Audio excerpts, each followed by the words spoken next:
Tuttum.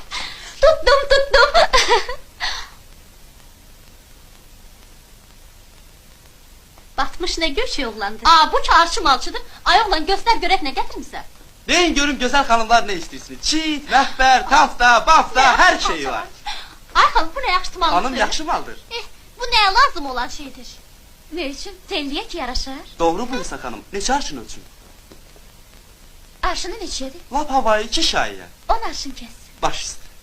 1, 2, 3, 5, 6, 8, 9, 16, 20, 15, 22. 10 arşın bəsdir. Hələ burada 10 arşındır xanım. Çox sağ ol xanım. Sənin əlinin bərəkəti mənə bəsdir.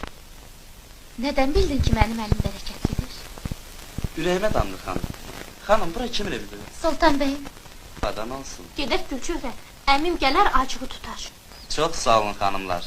Allah sizə ömür versin. Sen de sağ ol.